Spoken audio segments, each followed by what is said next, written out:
Ngai Wabino, Redi Amisi Bailo Kanto. Je vous invite tous de venir partager le bon moment à l'hôtel Sultani.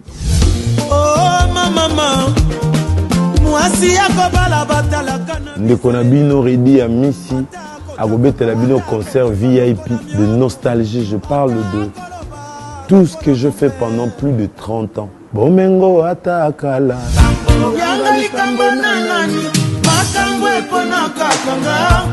Nzembo nyoso bolinga.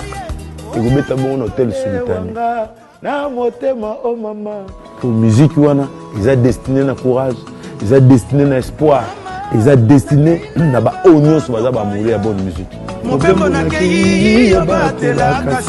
Alors venez nombreux pour partager le moment de bonheur avec votre idole à l'hôtel Sultani. Na bombeli bino spectacle ya malamu pour na resepelisa bino nyonso. Kozanga te maman. Kozanga te papa.